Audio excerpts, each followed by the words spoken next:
Recording. Hey everyone. Finally get to meet in person, which is great.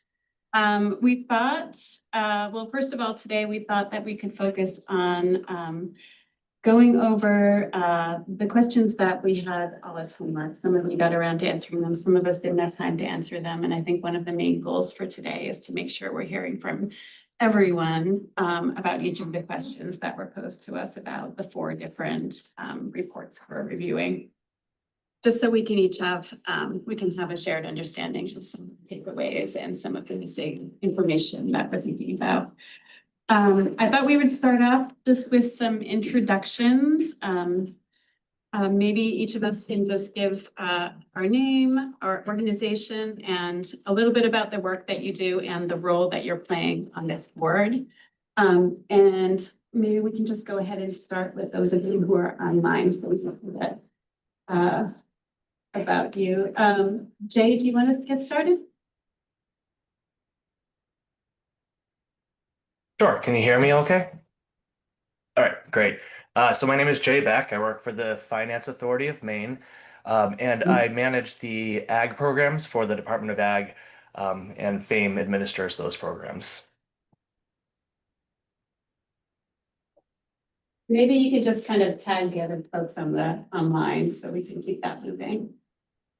Sure, Jameson. Good afternoon, everyone. Jameson Little. I work for Farm Credit East. I work pretty closely with a lot of forest products customers, a couple softwood sawmills in Maine, as well as some aquatic businesses, middle market size businesses.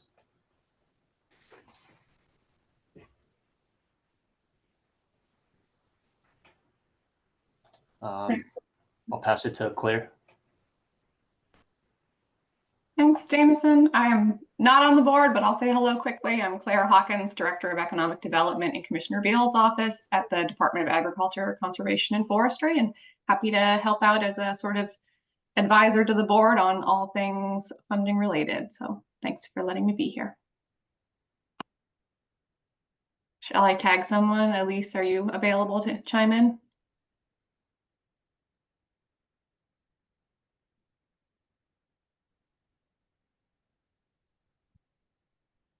Sorry about that. Hi, everyone. I'm Elise Neidecker. I work on the Resilient Food Systems Infrastructure Program in the Department of Agriculture, Conservation, and Forestry. I'm not on the board. I'm just listening in.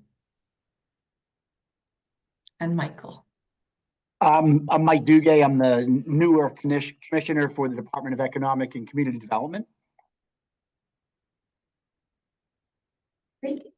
And do you want to go ahead, Sarah? Sure, I'm Sarah Littlefield. I'm the director at the Maine Dairy Promotion Board, and I represent an organization that all dairy farmers are members of in the state. Hi, I'm Matt Chin. I represent the supply chain and processing, manufacturing or distribution. I guess I represent all retired people because I retired from my job about 4 months ago. I used to work at Harvesting Good, a subsidiary of Good Shepherd Food. Hi, everybody. My name is Dana Duran. I'm Executive Director of the Professional Logging Contractors of the Northeast. I'm the statewide, or representing the statewide group, representing logging and trucking. Our organization is effectively a nonprofit that represents small businesses throughout Maine, but we also represent contractors in Vermont. And I ironically just was in a meeting last week with the Vermont Working Lands Enterprise Board. So I have a lot of interplay with that group because of our membership in Vermont. I'm Jeff Wolowitz, founder, owner, CEO of Heiwa Tofu in Rockport. And I started the business 18 years ago. We've got 10 employees, and we're a food manufacturer. Nicholas Lindholm. I work for MOFGA, and I'm on the board as the non-dairy organic representative. I also serve on Maine's Wild Blueberry Commission, so I'm also here, I think, as the only wild blueberry industry representative. And I'm Trisha Rulo from Maine Farmland Trust. At my role at MFT, I oversee our farmer support and viability programming. And on this board, I'm representing conventional non-dairy farming. And we're co-chair. And I'm co-chair. Hi, everyone. I'm Amanda Beal. I'm the Commissioner of the Department of Agriculture, Conservation and Forestry. I'm Hayden Liba, the Director for Somali Bantu Community Association. I am not sure if I can say I represent refugees and immigrants on this board, but I don't know if that's the right thing for me. But I'm here as somebody who has a lot of links with farming and communities who are doing a lot of farming in Lewiston urban area. I'm also a farmer. Why don't you go ahead? We're just saying our name and our affiliations, the role that we serve. Sure, I'm Crystal West. I'm the Deputy Director of the Maine Forest Products Council. And after trying almost every door on this building, I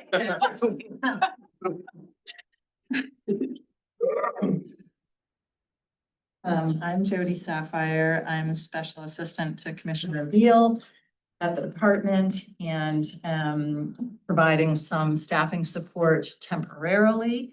And we'll hear later from Bureau Director Craig about some permanent staffing. So I'm hitting for the time being. Thank you. Oh, thank you. very efficient. We also have another co-chair, Senator Craig Hickman, who's running a little bit late.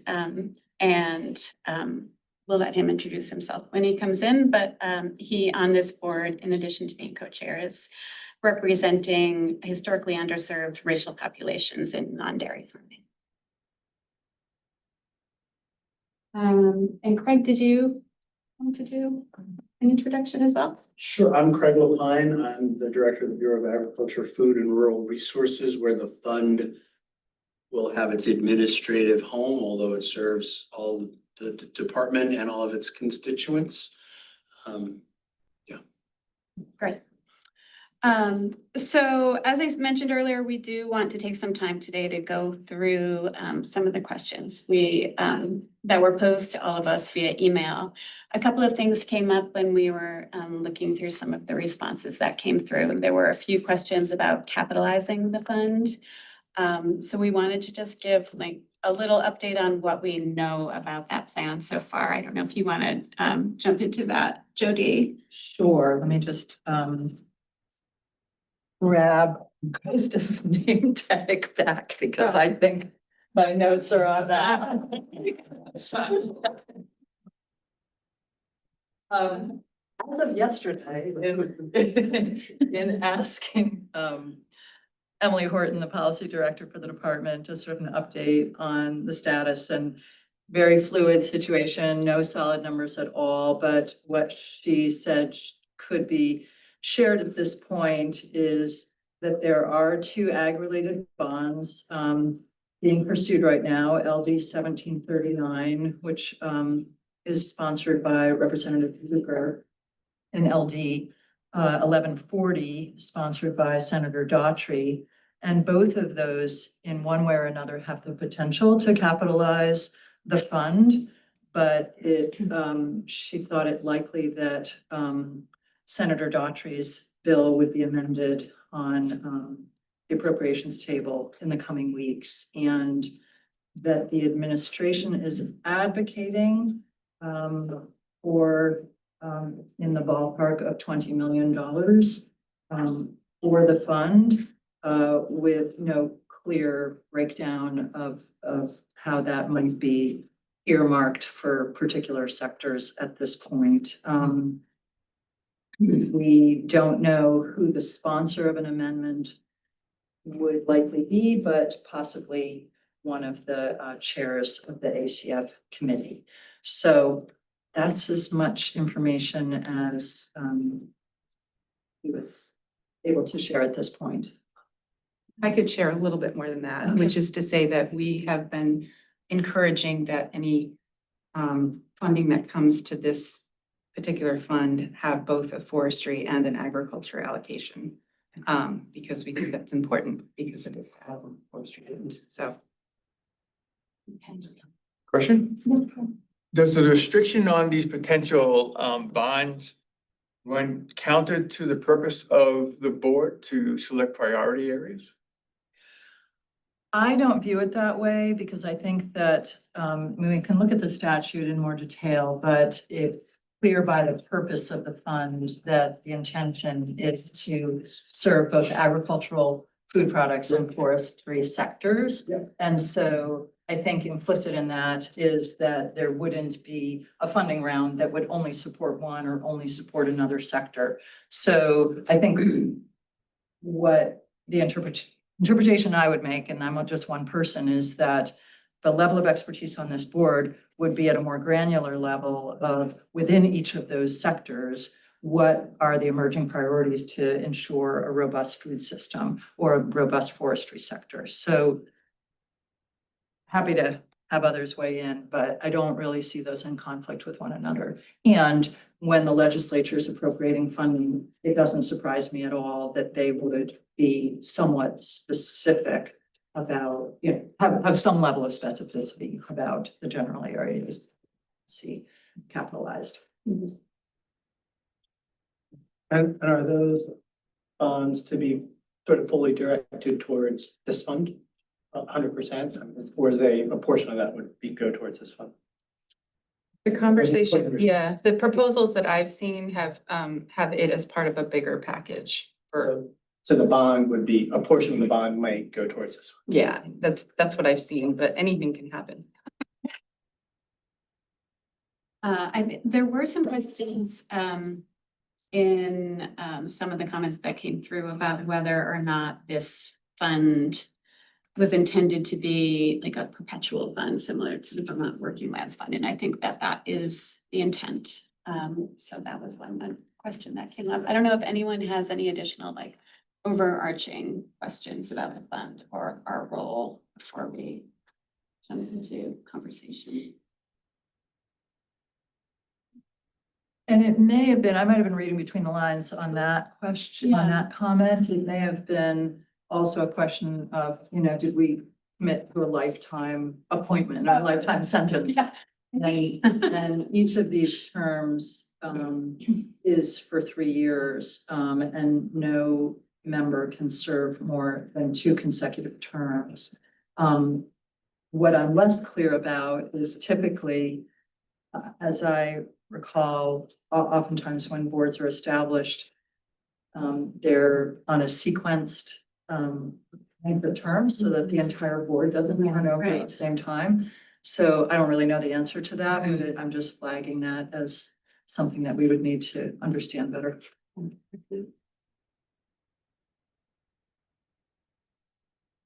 So I think what we'd like to do now is go into 3 different breakout groups and take a look at I think we all have on the agenda. We're going to be focusing on the discussion of the funding landscape report, the AIIP presentation, RFSI survey, and the forestry presentation. So those 4 pieces of information, and the top 2 questions for now are what we're focusing on, and we're going to leave the equitable outcomes conversation for a little bit later in the agenda when Jody does her presentation.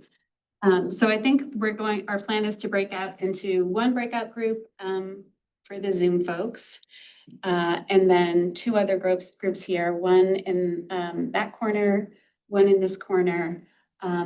We'll each have 1 person identified as the person who will report out when we come back together. And then notes from the conversation, the key takeaways can go on these large Post-it notes. So I think, Amanda, you're leaving, you're leaving early, right? So I'll switch to Zoom.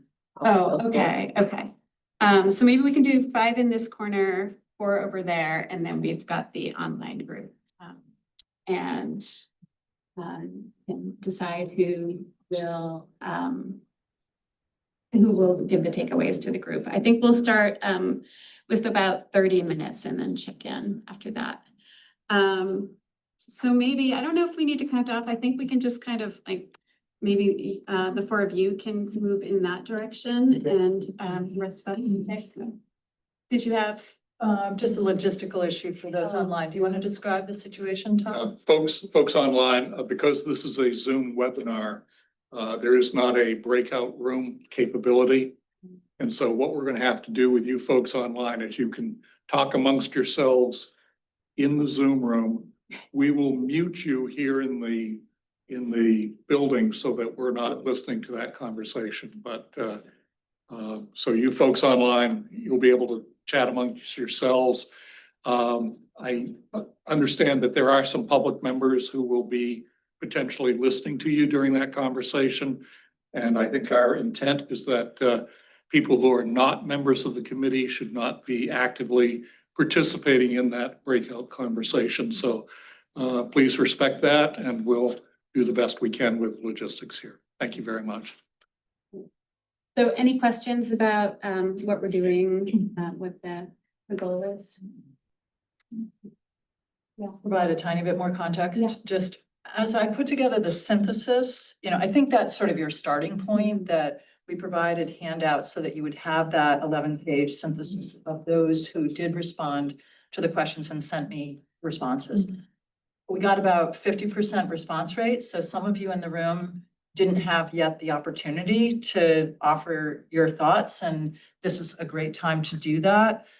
As you reviewed the 11 pages in advance of this meeting, if there were things that stood out to you, like, I really agree with that, or absolutely not, this really rubbed me the wrong way. Those are the sorts of things that I think would be really helpful for the whole group to hear when you come back a half an hour from now. So that's kind of the point, is that at least go through the 11 pages. And if you were a person who didn't have the opportunity to weigh in earlier, see if there's something that isn't reflected here that you feel is really important to get on the table. Make sense? Were there any new learnings that came out of the interviews? That's gonna be next. That's gonna be next 2 months from now. No, maybe next month. Can't remember, but Okay. at the next meeting, there will be a summary of the survey. Hold on. We all have it in. We all have it in front of us in the meeting schedule and draft meeting content. So for June, we're going to have presentation on the surveys, of which there have been an enormous number of responses, apparently. Yeah, well over 100 from all sectors. And then in the same way that we did this kind of homework exercise on four of the pieces of information that you were given previously, you're going to get a new set of homework to remind yourself of what was in the benchmarking report and provide input. So that will be the nature of your conversation next month. You won't hear about the interviews until July. Do that now. Thank you. Yeah. One more bit of logistics for the Zoom folks, because we're going to have multiple conversations going on here in the live room. You may hear a cacophony of voices. So you may want to choose to mute your speakers. So I could mute the microphone so you wouldn't hear anything, but would that be your preference, Commissioner? Okay, then I think what we will do here in the room is mute the room microphone, which means we're going to be going silent for 30 minutes. Yeah. So, just set your watches for approximately 1:22, and you can watch as we start to reconvene, and we will bring the microphones back live at that time. Thank you for your patience. Thank you.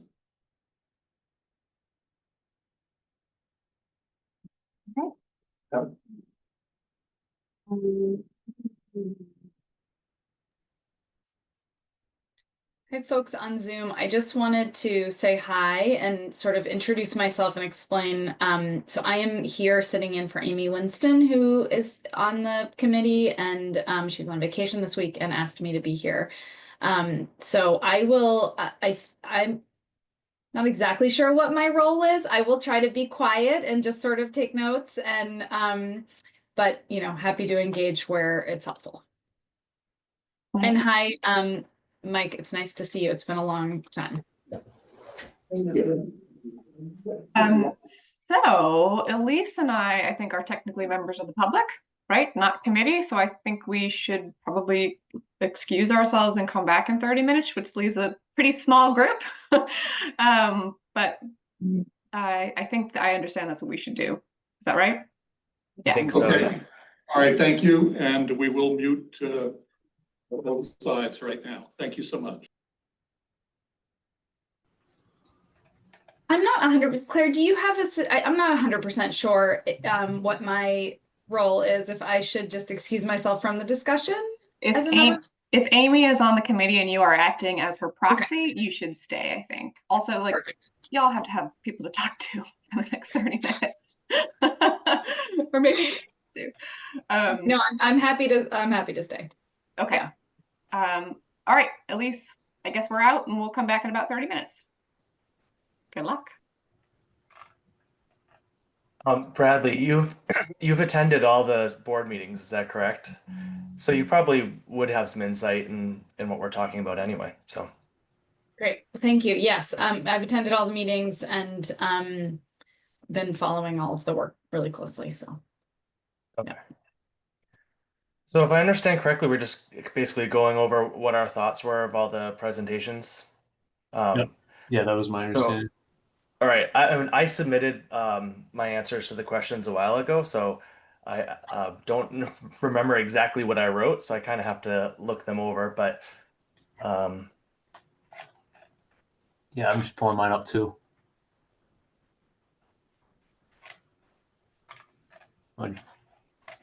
It does seem like there are many opportunities for funding for ag and food businesses, but the forest products industries kind of lacks in that aspect. Same with the technical assistance. I mean, I don't know if we want to zero in on forest products. I feel like it probably should be, since this board is for many different industries. But that's kind of where I was standing on that. Yeah, I agree. And I think I noticed that longer term technical assistance was not as prevalent in terms of the technical assistance.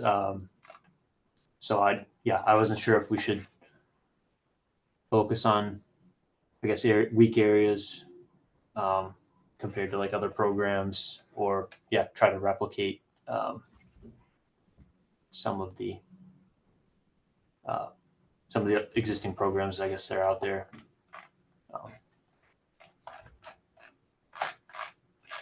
It does seem like we may need a little bit more statistics on the technical assistance aspect, just to see where the gaps are, and kind of how we can aid with all the stages of development. Because it seemed like there was more technical assistance for the beginning stage, but not the full process. Yep. totally agree with that, Jay. Yeah.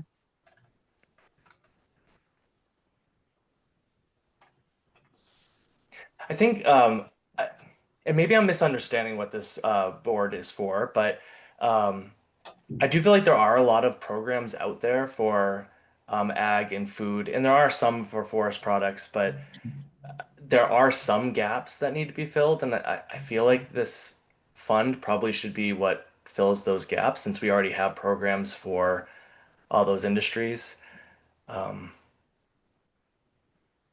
Yeah, those are my thoughts.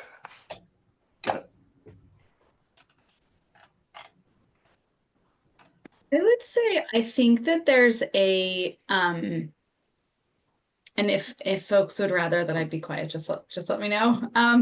But I think you're absolutely right, Jay. The idea is that we need to focus on the areas that are sort of underserved. I think that there's a little piece of this. I think there's a lot of support for ag, and some as well for food. I think that there is still a bit of a missing piece. And I don't think it's really been identified yet with the research that's been put forward so far, but I guess I hesitate for us to, yeah, anyway, I think it feels to me like there's a little more pushing that needs to happen in terms of sort of understanding what some of those gaps are. I agree.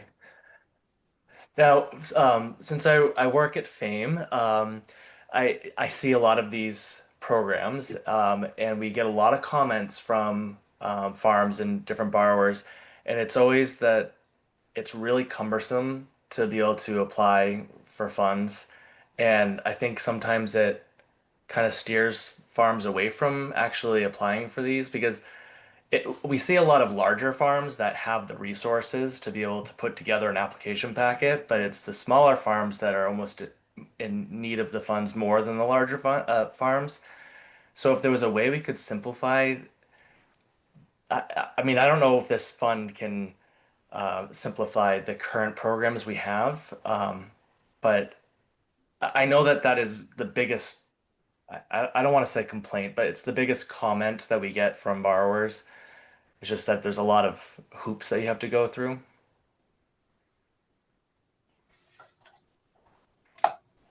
I'm assuming you probably have a similar stance on that, Jameson, even though you're at Farm Credit, you're not working so much with, but I mean, sometimes I'm sure you work with the department on, um, you know, some, I'm sure you probably work on participation loans or gap financing or anything like that. Have you ever worked with Fame? I don't think I've ever worked with you.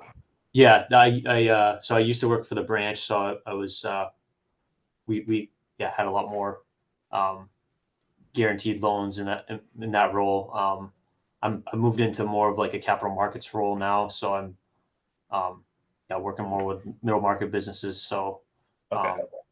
we do still have a couple that have fame guarantees, um, but yeah, I would agree that yeah the I think this for the smaller businesses, the simpler the better. And I know that was reflected in some of the studies. Um, so um, yeah, I agree with what you said. So I don't know if this has been brought, I'm trying to remember everything that has been discussed in all of these meetings, but have we discussed anything about how this program is going to be marketed to the general public? Because I think that's one of our biggest problems with our current loan programs is that a lot of these farms don't even know about them.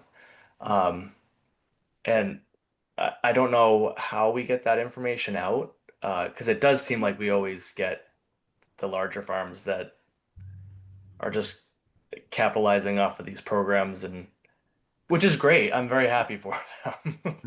Um,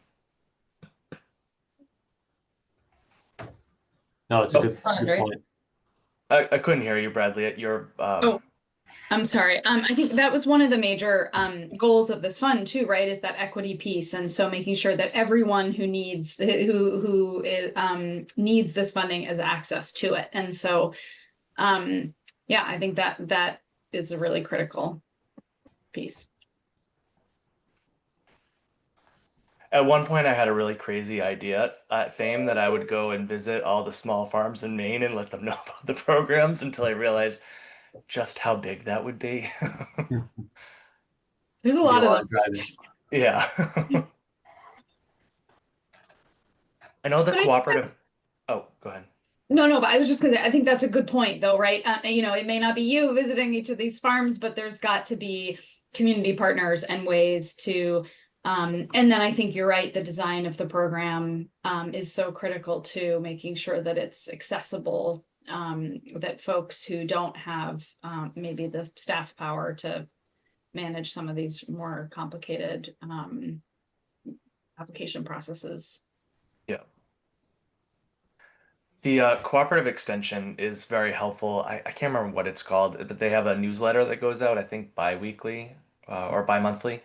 And we started actually putting some of the department's programs in there so that, because I think it goes out to 2,000 farm owners or something like that. So that, I mean, it really does kind of get the information out there. I don't know how well it's working, but at least it's, you know, getting it out to the smaller farms.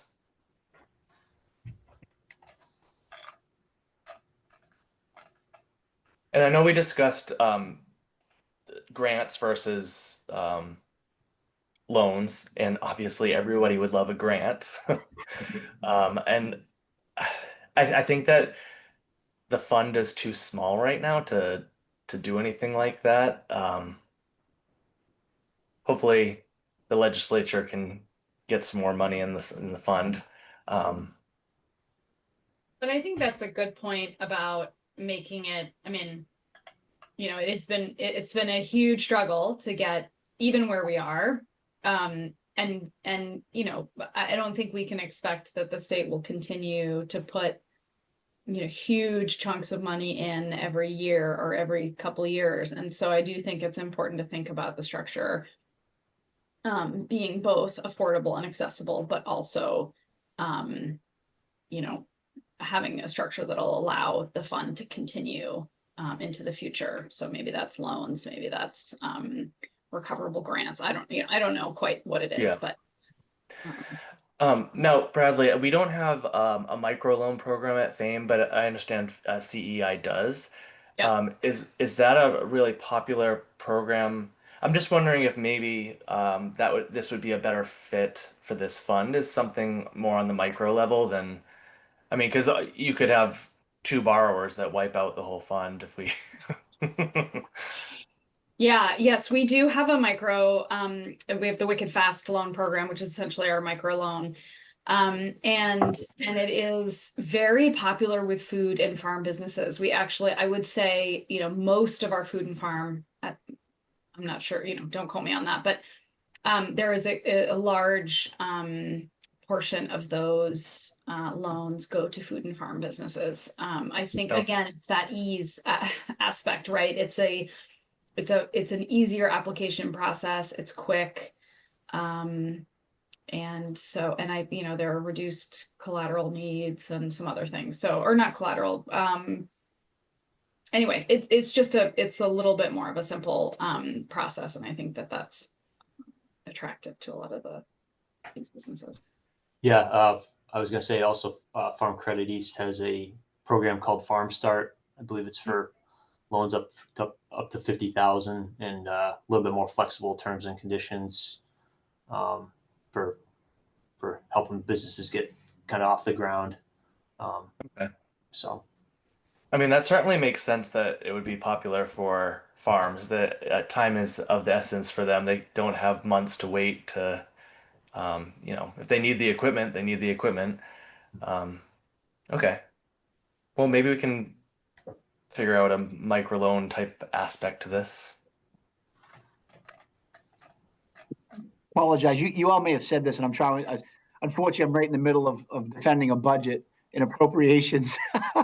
So I was listening, sadly, with only one ear, and I obviously needed two to listen to you all. But I think what always comes up, Jane, I heard what you were saying about all these different programs. The problem is, as we all well know, is they're all like disparate and separate and channeled and in their own individual silo. And so if I was sitting there either as a logger or a farmer, I'm not sure if I'd have the ability to wade through how all these pieces really get connected, right? And I think what always comes down to this from my vantage point is that we have so many great resources out there like CEI and Farm Credit and Department of Agriculture and everybody who's providing SCORE, SBDC. I mean, God, I could go on for hours. The difficulty is that there's nobody really sort of playing that sort of curator or facilitator.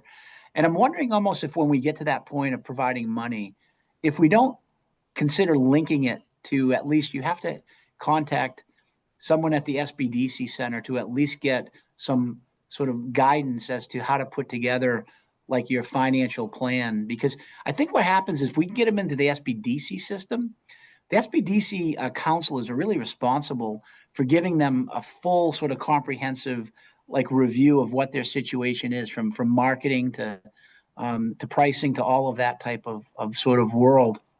More importantly, though, many of the SBDC people actually do know of the other resources that are out there beyond their own use, like cooperative extension, all of the help and effect that you might be able to find at FAME and other places. So I'm just wondering, because the thing that just giving money sometimes is a good thing, but just giving money void of other like expertise and guidance, might want to give that some consideration, that we try to figure out how to bundle this if we get to that point. Yeah, I think that's one of the things that CEI does with our microloan program is that the folks who are part of this have to be working with a business advisor. It doesn't have to be with a CEI business advisor, it doesn't have to be SBDC, but it has to be a business advisor that, you know, we believe is actually advising them, right? Not, you know, maybe their Uncle Frank, who we don't know anything about, but I think that's Right. yeah, I think there's a lot of value to that. Well, it's funny you say that. Actually, I don't know if this name rings a bell, but a good friend of mine, Brad Swanson, and I were connected to the HIP for about 30 years. And Brad was a SBDC counselor from CEI, and Yeah. just an amazing ability to go across all these different agencies and make sure that when he was working with people, and he's not the only one, of course, but that they got the full breadth of what was out there, because it is kind of a shame that we have so many of these different programs, but none of them are really connected under one umbrella, right? So just a thought, anyways. Do you think it is possible? So with FAME, we have the main funding network. I don't know if you're all familiar with that, but I mean, that is kind of like one big umbrella where people can put in a match request and get connected with business advisors and CDFIs. And I don't think there's any actual lending institutions in there, but maybe this fund could have something like that where it puts all the different programs that are available in front of the applicant, along with business advisors that will be able to help them put together their business plan before they apply for any funding. I think it's a great idea, because what you end up having too is, in addition to getting money, it's always a good thing, but mentorship and advisement. We had this woman in our network in SCORE, Linda Rio, and she was like a CEO of like a pharmaceutical company, and she had the ability to retire early. And she had advised companies for me and folks in the network for decades, right? And God, I think just to have that ability to reach out and have somebody make a connection and link someone to someone else, it's always an option. And if a business person doesn't want to take that option, then that's okay. But I think exposing them to a larger network beyond just, like you say, Uncle Frank or Uncle Ralph, really is something we should be doing, because there's so many amazing people I find out there who are willing and interested in sort of that mentorship network, but they just don't have access to that person, right? We have found at FAME that the main funding network has been quite successful, and the majority of the requests for funding have been $50,000 or less, which FAME doesn't have a microloan program, so we tend to actually push them off to CEI or Community Concepts. Yeah.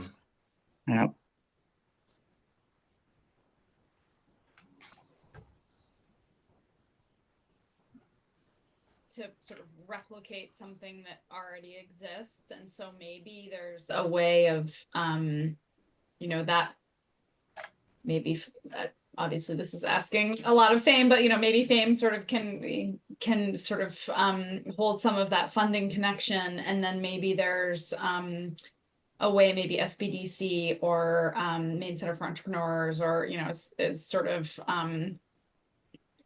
can help with that TA side in terms of sort of connecting. Yeah.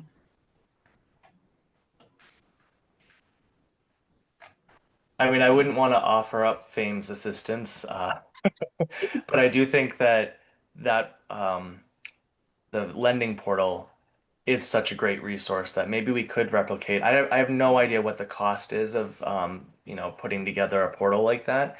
And I mean, maybe there's a possibility that the current main funding network can invite, you know, I mean, right now we have a lot of CDFIs. We don't have like farm credit. I don't think it really qualifies for being part of the lending network, but maybe there's somehow we can incorporate all the different types of ag, food, and forest product opportunities in there.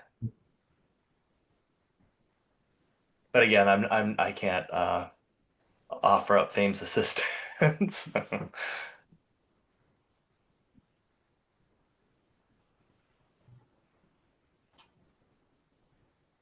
So, oh, Can you hear me now? yes. Okay, great.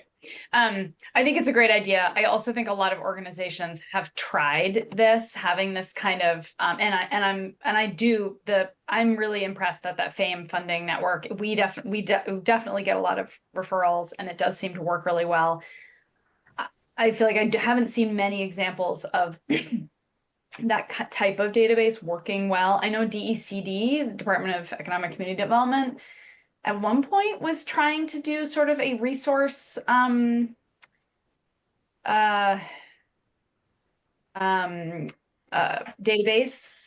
I'm not sure whatever happened to it. Maybe that is up and running. Anyway, but I'd it's certainly certainly. have to, I'm so new, I'd have to check on that, but the last iteration of that, when I was a early career person here at DECD, we sort of had that umbrella in Business Answers, right? And they can run a vertical, and someone said, I want to be where I'm involved in either farm or forestry, and you'd effectively get the licensing side and who to go to. But I hear what you're saying, Bradley. It's a little bit more, more expansive of what you're looking for. Yeah. Yeah, and I'm sorry, Mike, I completely forgot that you are the new DECD commissioner. That's so exciting. Yeah, but you may know more about it than I am. 7 weeks on the job here, but because I had like a 20-something year gap in service here at the department. Like maybe 5 years ago, it was when I was working at Maine MEP. I remember Martha Bentley. Martha Bentley, sure, working on it. And so, I do sort of remember, like, I don't know what happened in the end. It may be one of those things, sort of like. No, I could certainly anyway. check into that, because that's exactly what we want to do, right? Yeah, absolutely.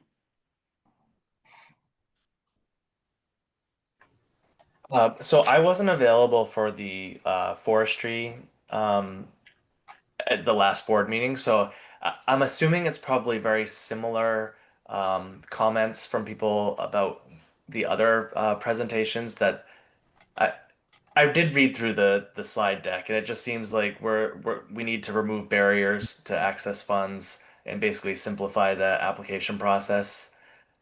But I didn't know if there was additional comments from you folks that were there. Yeah, unfortunately, I think I also missed that one. I sort of.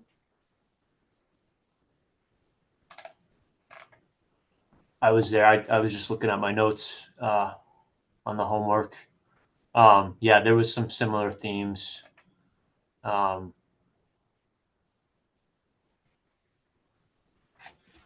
of the takeaways I had was direct to consumer being a pretty important marketing channel. Or you said the forestry slide deck? Yeah. Yep. Sorry. Yeah, similar themes to other presentations. Of the applications exceeded awards by like 3 to 1.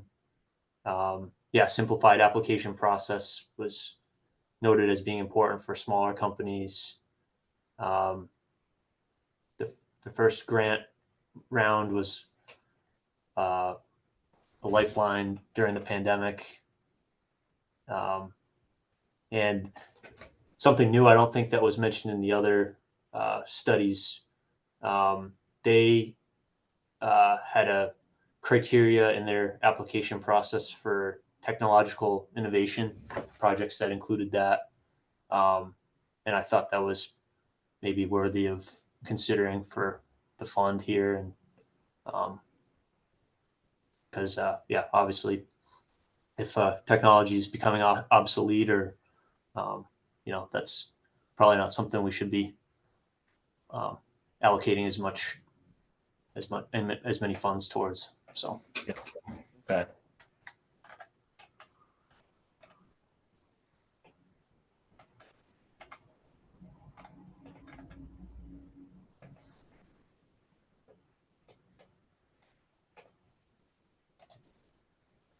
I did find that I had very similar comments for each slide deck, basically. And maybe it's because I work at Fame, but I was more focused on dispersing funds than technical assistance. And I do think that there's a lot of opportunities for technical assistance, just people don't necessarily know where to go for that. And I guess that kind of goes back to what you were saying, Mike, about needing some sort of umbrella, or well, I guess one person can't coordinate it all, but maybe one portal could do it. Um, but I You know mean, what's Bradley, about you that? are right. I know that there have been other portals out there that haven't been very successful. And I know that the main funding network it still has hiccups, but we are getting there. It seems to be quite popular. Yeah, we're sort of playing with an idea here at the Secretary of State's level that when someone applies for business formation, that they click one box if they would not mind sharing their information with DECD, then we can play sort of the traffic cop at the state level for everything downstream from us. Strangely enough, that's never been done, and it was really interesting. One of the legislators asked me and said, "Hey, how come when you have a baby at a hospital, um, everybody gets in and gives sort of like a welcome, a baby welcome gift to you, knowing that your baby's now into the world. Can we not do that for business?" And I thought to myself, God, how simple would that be just to click a box, right? And so we're trying to work that through. I guess the same thing would go here when they apply for a loan. Could they just click one more box and say, with the network, would you mind sharing your business start or your interest in a loan with the business assistance network? And then they'll take it from there. And then who it gets funneled to, I think they needs to be at the top of the pyramid to figure out how it then would cascade down. Could be just one thought, I guess. Yeah. That's a very smart idea. I think everyone wants to just, click one button and have it all start for them. So Yeah.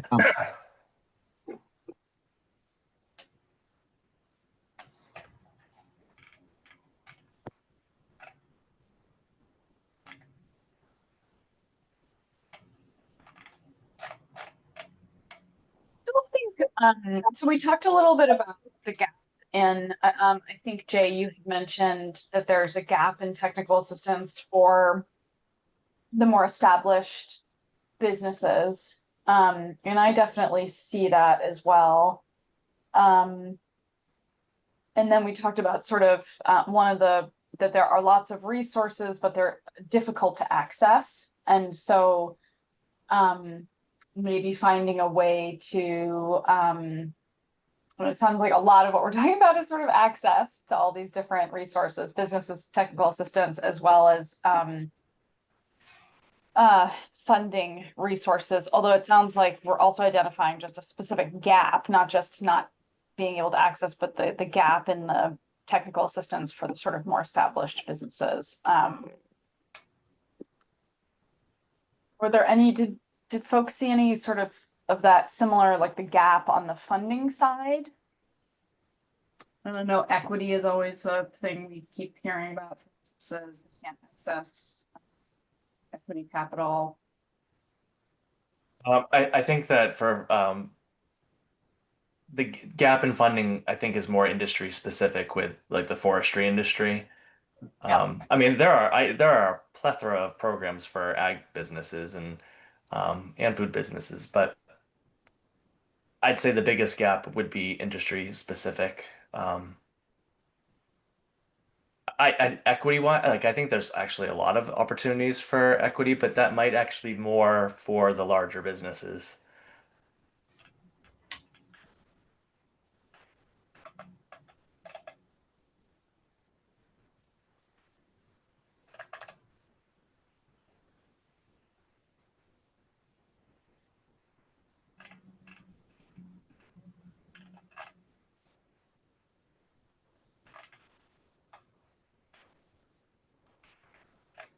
I think we've basically covered everything that's on my notes.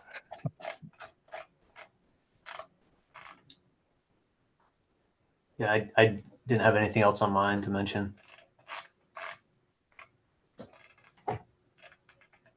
I'm really interested to hear from the other board members who are more industry specific. I mean, because Jameson and I are both, financial and well, I mean, Bradley, your information is very important, being at CEI, and Obviously, same for you, Mike. But it'll be interesting to hear from the actual business owners and farm owners. Agreed.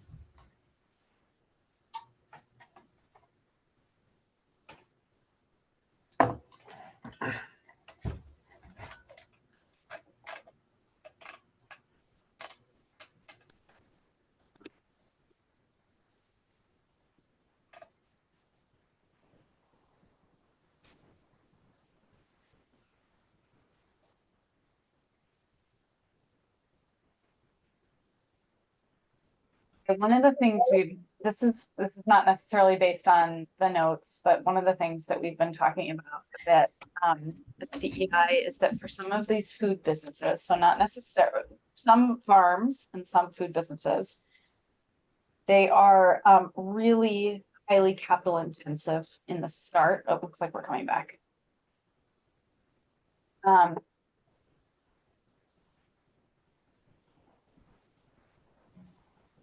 Looks like they're saying 2 minutes. So I'll just quickly finish. So highly capital intensive at the start of the business with low to no margins and without that sort of really big upside that some, technology businesses, for example, might have. And so they are attractive to equity investors, angel investors, that kind of thing, that some of these food businesses are not. But they still need that really cheap capital to start, to really get going. And loans for, let's say, a $2 million loan for a big equipment and building project is really expensive right up from the start. And so they can't cover that really expensive startup costs. And so that's, I think, where there's this discussion about how folks struggle to get that equity capital. And I don't think it's so much that they're saying, it's not necessarily that they need equity, but they need that really inexpensive in the beginning startup capital. And so I think that's a piece that is a gap that we are identifying at CEI for some of these food and farm businesses. So anyway.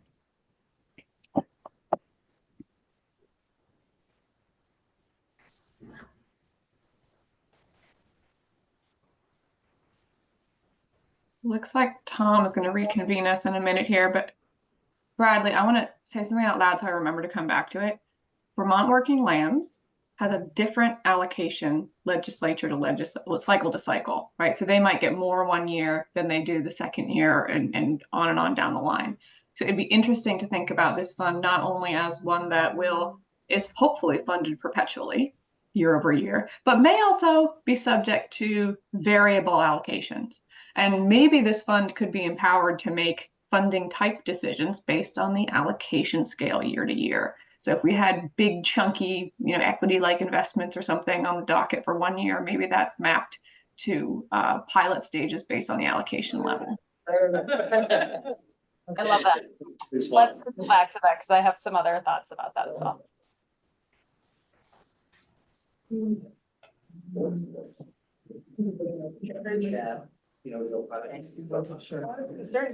Of my rice cream. Oh, no, I can leave your food behind. Oh,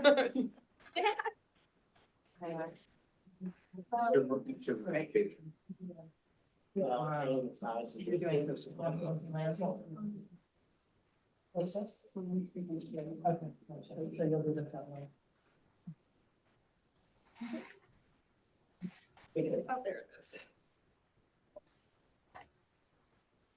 My back is to the Zoom.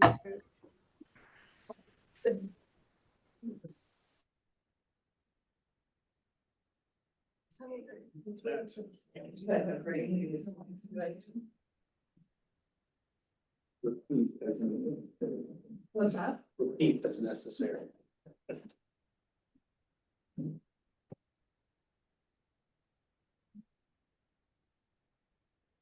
How'd that go?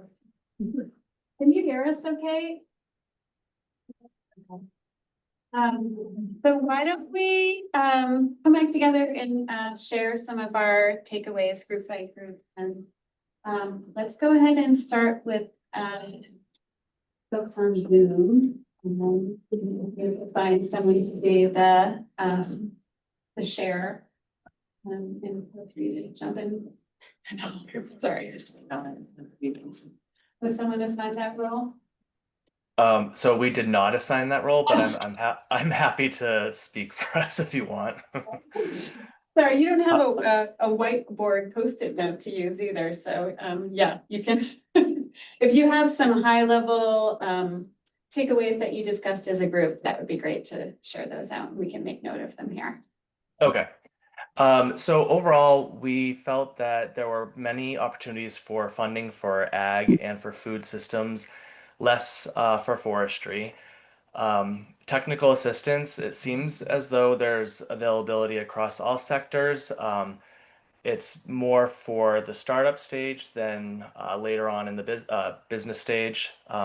It seems that there's more access for larger companies rather than, or farms or companies rather than smaller ones based on resources within that company.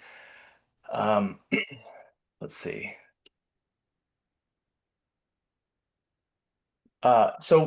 We also discussed at length about how it feels like access to these programs is limited, getting that information out to smaller businesses.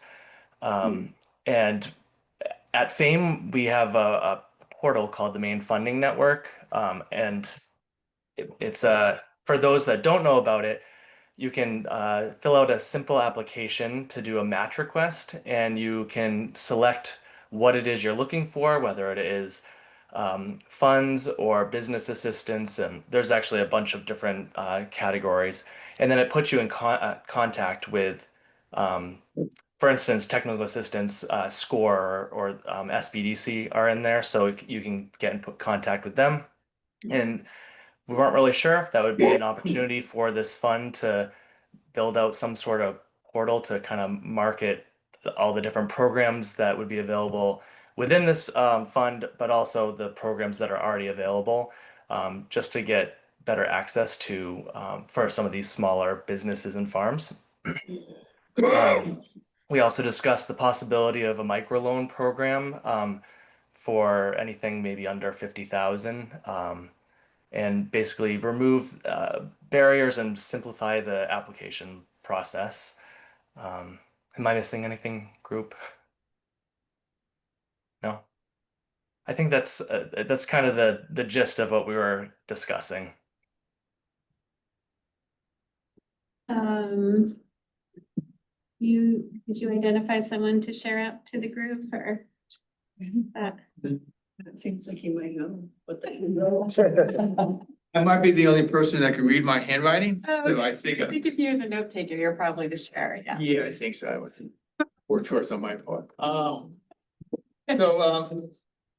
What? So we bought the first comment from some notes coming in, this whole notion of a draft fund strategy. While there are a lot of inputs on what's available, how do you get that into a more consolidated bit of information to help individual businesses really understand what are the best out of those inputs, what are the best funding sources for me? Are they individual? Could there be a portfolio of funders that would work? We also thought a great takeaway was this notion of technical assistance to help all businesses have get the capability of applying for grants, and there'll be a piece. You want me just to do takeaways first or both? I think let's go through both. Yeah. Okay, to help with financial planning, to help with grant writing, all of that. Sarah said you were in Chicago and there were folks that were trying to use AI to help Yeah. identify. There was just a presentation that they had on the main stage at the Dairy Sustainability Alliance. I was just there last week, and this organization, Lasso, just finished a trial in the dairy industry of identifying with AI grant opportunities or funding opportunities for dairies. Jeff talked about Merck, a program at MTI that would assist in grant writing and provide expertise to companies that would need it. Dana talked about the current interest rate environment being a huge barrier to get any sort of funding, as well as grants is a non-entity in forestry. Maybe you can give a little background on why that is. Yeah, there was a tremendous amount of money between 2020 and 2022 to 3 that was grant related, but that money has all dried up. It was all federally funded, federally appropriated. So really, other than federal grants, now there are no state grants any longer in forestry. So. We talked a lot about the review process, post grant award. How is the funder assured that the investment that they're making, be it a grant or a loan, actually can create long-term sustainable business benefits? And then, what are the metrics for success? We talked about, maybe Jeff could talk a little bit more about, is new jobs specifically a good one, or is it really the quality of the job that's more important? Do you want to add anything to that? It's so hard to find people to work for us. So when we find them, we want to keep them. And the way to do that is to really make for quality jobs, and then making funding contingent upon number of jobs, like what are those jobs and what do they look like, doesn't always make sense. And let's make sure that people are getting paid well and they can live off of the wages they're paying. So not just more jobs, but the better jobs. I think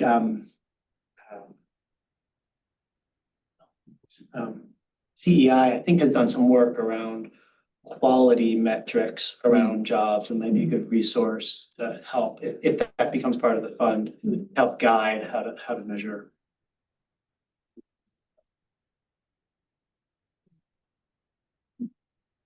That's what we have for takeaways. Okay, let's jump into gaps because ours are all blurred together. So I feel like let's just go through all of that. And then our group will go after you. So we kind of struggled with gaps in the process and maybe gaps in information that we don't know. So it's slightly muddy, but Yeah, that's okay. we'll work on both sides of that. First one was, most applications really provide just a project view as opposed to a company view. And while the project could be successful, the company could fail. And what we want funding to do is to ensure that there is sustainable benefit from this investment. So by virtue of that, you have to look at the company's outlook, its business plan. You have to do proper due diligence. And then we had this discussion whether or not it is best to invest in new businesses that might not have any track record of profitability or success, or only invest in growth businesses that already have profitability and the funding is to make the business grow. We thought there was benefits and risks on both sides. We didn't come up with an answer, although we thought that probably investments on both sides would be the best. I'm going to say that there's a couple of arrows. I'll talk about the succession planning.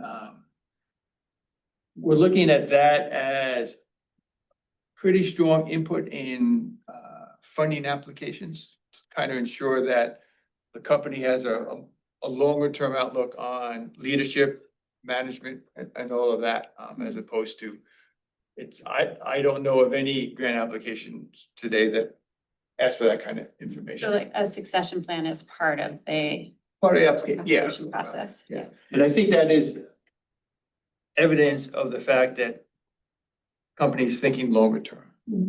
And we want, and that we want the company to be around for 5-10 years and I add to that. Sure. So the other piece of it is that, forestry logging side, grants are extremely risky. I mean, I looked at what MTI provided for data. They provided 20 grants. It was all federally funded COVID money. 6 of the companies really are no longer in existence. So there has to be greater due diligence that's done. And I think part of that due diligence, it's, if you're gonna provide grants, okay, but there has to be more due diligence done, almost like the underwriting that's required for loans, to determine whether or not that business, whether that initiative is really warranted, and then what's gonna happen in the long run. And, you know, you need further due diligence to be done. It could be site visits, could be interviews, could be business plan, succession plan. There's gotta be more than just you hire a good grant writer. They can hit, you know, all the touch points and you suddenly get 250, 500,000, $1 million and do nothing with it. Great. Thanks. We also talked about this notion of funding the gap. So should our priorities be agnostic of all of the other existing funding sources? Or should we take that as an input and fund the areas that are not currently funded? We don't know. So many knows. We didn't know. It might be a decision that we make as a group, right? Like Sure. That, yeah, that it's Yeah. still a question. And it could be that the answer isn't any different, but we wanted to get a better sense of what does a robust system mean in terms of success measure. And it might mean something different in ag than it does in forestry, or maybe it's generic enough that it would be good for both. We talked about sometimes it's easier to apply for a bank loan than it is for a grant. And how do we make the applications to this fund easy? So that we don't restrict maybe small startups or folks that don't have a lot of capacity to do extensive grant application from applying and becoming successful. That does run counter to this whole notion of providing enough information on, here are all of our plans, here's our 10-year strategic plan. I'm gonna give my business to my grandson who isn't yet born and all of that stuff. So Yeah. there's a dichotomy there that we haven't finished. The other side that we talked about though is if it's easy to go to the bank and get that loan, then maybe that's the best avenue to take versus the grant, which maybe saving that for folks that can't go get the loan. Yeah, absolutely. Yeah. Right, so. Right, thanks. And we talked about getting access to low interest loans. You know, right now, the interest environment makes that almost impossible to go do now. What do we mean by more information and educational? This was at the end, I was getting tired. Forecasting, and it still goes back. Oh, yeah, thank you. Due diligence, but understanding and education. So Yeah. for an investor, a business owner, whoever that might be, whatever sector they're in, they have to be armed with more tools to understand the risks and rewards.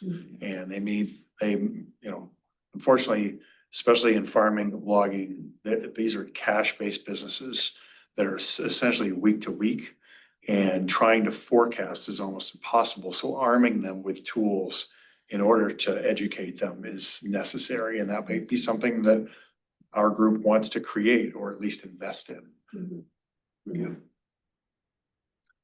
That's what we got. Right. I'll go through ours now, and there's obviously a lot of overlap, and my notes are very messy. Udine brought up the great point that it will make sense for us to consider the differences between profit and nonprofit businesses, different scales of businesses, and the types of opportunities we want to be providing to those different groups. We noted that there are currently more tools for ag than for forestry, but that not necessarily the tools that are available for agriculture aren't necessarily flexible or well-funded. So even though there may be more opportunities or programs available for agriculture, they're not necessarily accessible for as many farms as we would think. Also noting, I think our takeaways and gaps are a little mixed in together. Noting that we don't have as much data on forestry. And that overall coming into this process, we need a robust evaluation component from the start so that we can measure the impact of the fund and have a kind of iterative process of being able to take that evaluation information in and change the programming as needed if we're able to. We also talked about the need for a process that is not too burdensome, an application process that's not too burdensome, which also, you know, as we discussed, there's the conversation around the due diligence that's needed and, you know, making the application relatively simple. So thinking about that. Removing barriers in the application process. Also just thinking about in general, I think this came up in one or both of the groups, just how to make sure that all farms, even, you know, the smallest farms are aware of all of the existing resources available and the resources available through this fund. You know, we talked about the fact that farmers and businesses are constantly getting emails with all of these different opportunities, and it's really hard to identify which ones are the best fit for you, or like even pay attention to all of like the information coming your way. So it would be nice to have a more hands-on approach or have an opportunity for people who are able to direct opportunities to farms or businesses in a way that is more individualized support. We discussed the need for considerations around English as a second language, which we'll talk about more in our equity conversation. We discussed the fact that there are fewer resources for both startups and for succession planning, which came up, you know, when you were discussing that need for succession planning or the desire for succession planning as part of the application process. I think there is that piece of maybe not enough support available, technical assistance services around that. Nicholas mentioned that it's sometimes helpful to include technical assistance partnered with grants. And we did talk about the fact that it's sometimes difficult to have these conversations without knowing the scope of funds that we're going to be dealing with. But that still, we're hoping that, you know, we talked about the Vermont example and that they started at a similar funding level and were able to scale up over time. And, you know, the hope is that we would be able to do the same.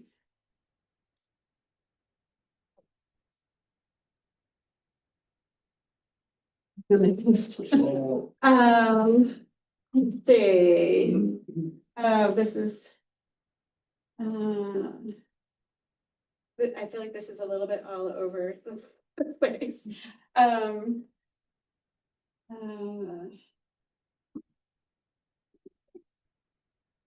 We talked about the availability of low interest loans, which I feel like maybe there's conflicting. We were thinking that there were more low interest loan opportunities available, fewer grant opportunities, and maybe I think your group was thinking that maybe there weren't as many low interest loan opportunities. So maybe that's a gap, actually. Something we need to have a better understanding of.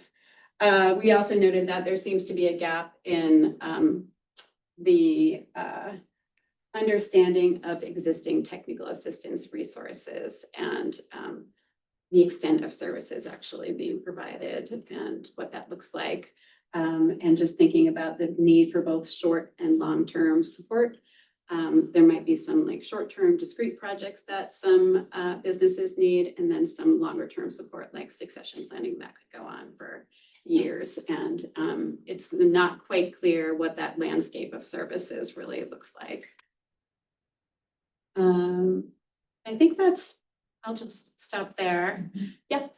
Can I just suggest that when we think about succession planning in our conversations, that we look at it as successful planning? So sometimes in agriculture, we see it as it needs to be handed down to the next generation as part of our plan, or it needs to be handed off to employees as part of our plan. And maybe it isn't either of those things, because success may just be that I actually get to retire, I get to cash in my assets, I get to I have the successful business I can sell.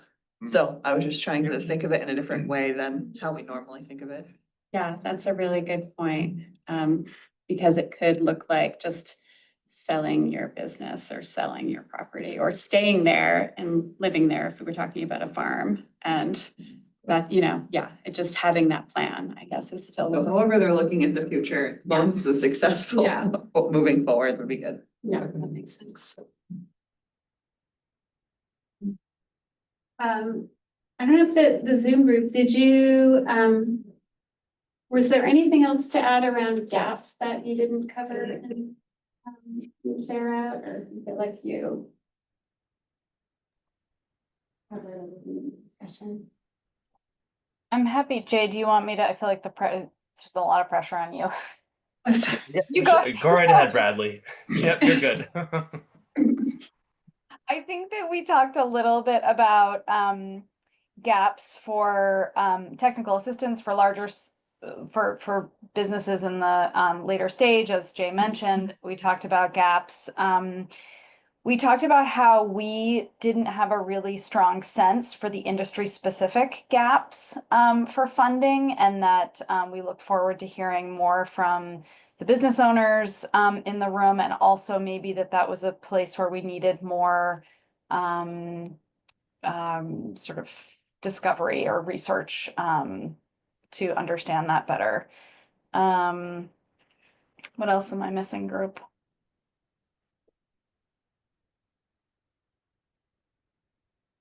That about covers it.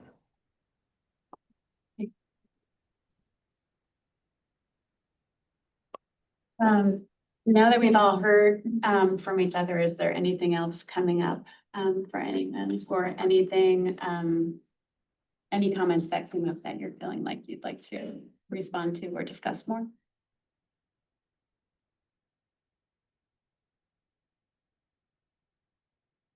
One thing, just, I don't know if I caught from our discussion, we also talked in terms of the metrics of kind of evaluation for grantee awardees. Just counting job creation isn't as effective. I think when you delineated between quality versus quantity. I think I just brought up the point that quantity isn't necessarily that important. I mean, yes, you can add a grant employee, did you add any jobs? But it shouldn't be like that's a priority even for getting an award. My example was that especially with equipment or farm equipment, a lot of that, what you want to spend money on is labor saving equipment. Right. Yeah. That's a case for my farm, and my award is actually kind of cutting back on our labor budget, what's, our investments allow for, so I just kind of. Yeah. And to hear similar. And Commissioner Beal was the one who said, yes, robust evaluation, but I was like, well, not burdensome, but yes, robust evaluations.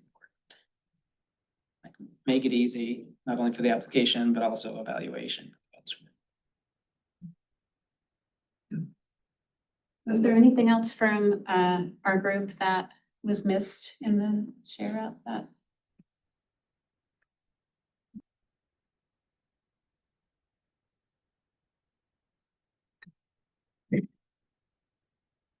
Any other follow-up thoughts? That was really, I think that was really helpful. Feeling like that was a good chance to kind of go through all of those questions together and hear from everyone in the group. Anything else before I think if we don't have any other discussion around this, we can take a break. But any other comments before?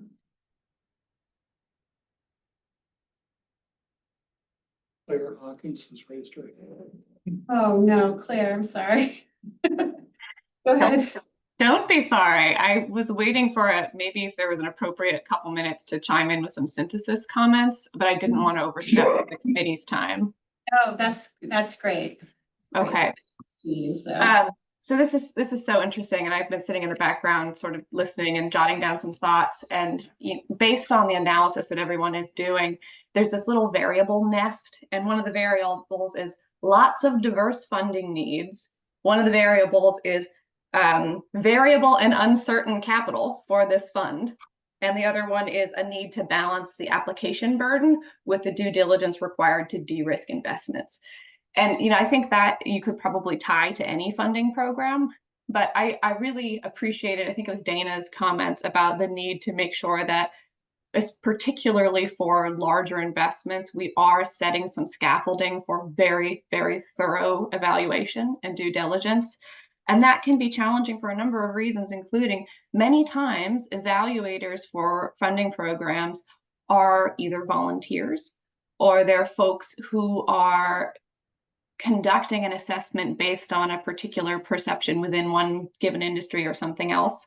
And so I'm wondering if there is an opportunity for this group to consider how the evaluation process can work on the due diligence function. And one of the things that comes to mind in terms of making sure you have credible expertise for evaluation are existing models. For example, the Maine Technology Institute's Tech Board.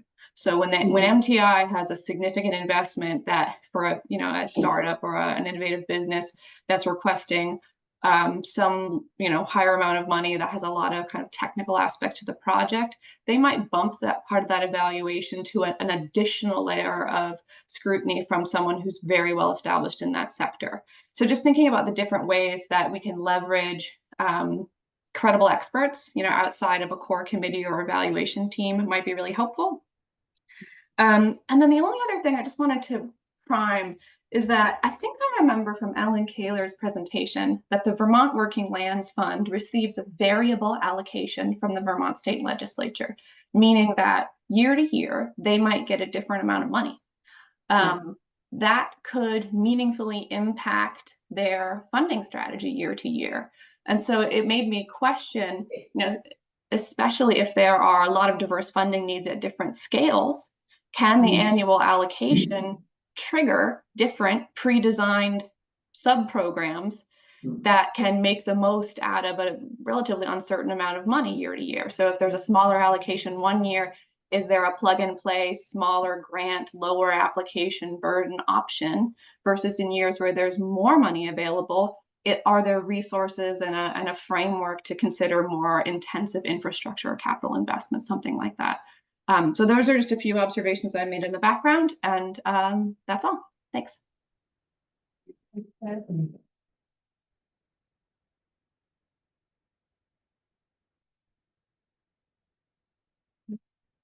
Any other comments or thoughts on that? That was helpful. Yeah. Okay. We're taking a break. There's rhubarb coffee cake. Help yourself. Is there any coffee nearby? Don't think so. I know. Would go well together, wouldn't it? Yeah. Okay, thanks so much, everyone. So it's 1:57. Let's take a 10-minute break.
Start meeting Mainers. You're live.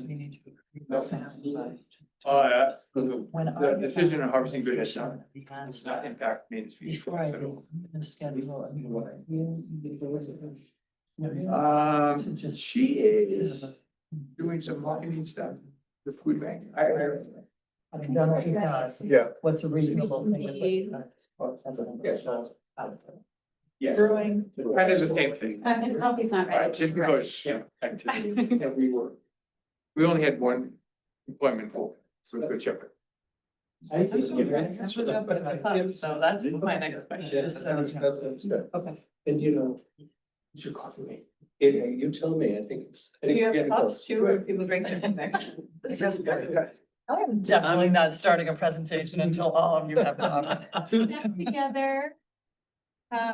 We're just working out some coffee. We'll have it by 6:30, I think. It does have the, you know, I can't wait to pour function, so. Yeah. There's a break. It's full to find out.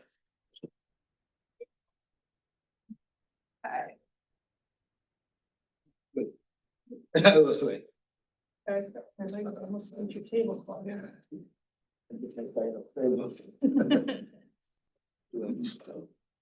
A little precarious. So. Jody, I'm realizing I neglected in the beginning of our meeting to go over the work view agreement. I don't know if we want to still do that, but let's jump in if we have time. We could do it at the next meeting. Sure. Save time at the end. Everyone's great. Sorry about that. So we're gonna jump into the next item on the agenda. We do have some coffee brewing over here, so people should feel free to, when it's ready, when we get the okay. To. Or if you want to yell me or bring it in. Yeah, whatever works. Feel free to do what you need to do and take care of your coffee needs. So for that, the next part of the agenda, we are going to start talking more about equity considerations and grant making decisions. So Jody was going to start off with a presentation and then we'll have a discussion around that. Do you want me to move out of? No, it's fine. You're fine. It's fine. So just for context setting, a couple of things to remember from a timeline perspective. If you were to go to that page in your packet, which might be the second page, we didn't print off the whole materials, but you'll see that just 2 meetings from now, if you look at the draft meeting content for July, the last phrase in that little block says consideration of an outline of an initial fund structure, which is coming right up. And so we're going to put something in front of you. It will be very rudimentary and it will be, you know, literally an outline as opposed to content, just to see if we're, you know, are we thinking around the right topics, you know, at the right level of granularity or generality, that sort of thing. But an element of that plan is going to need to be ultimately, how do we ensure that marginalized and underrepresented populations are prioritized in grant making? And so what we thought could be helpful is to think about how this issue has been addressed in any way whatsoever, either rudimentarily or in some detail in different funding programs, both in Maine and outside of Maine. And so that's kind of the purpose of this brief presentation. If you want to go to the next slide. And this is a reminder of where we start. So the statute for the fund talks about strengthening the ecosystem of these 3 sectors, making efforts more inclusive and increasing investments in historically marginalized, underrepresented, and underserved communities.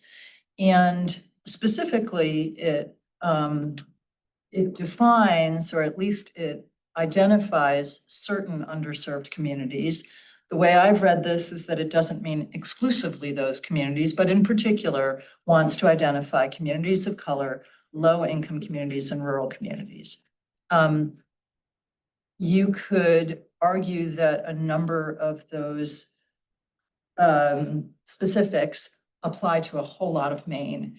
And I think you'll see in other funding programs that the definitions of the target population run into this issue as well. Some are quite specific, but a lot are quite general. And so it raises the question for all of you about how do you want to interpret that and how do you want to handle that? So I just want to make sure that you're remembering what the statute says as you think about what needs to you want to ultimately have included in the fund design.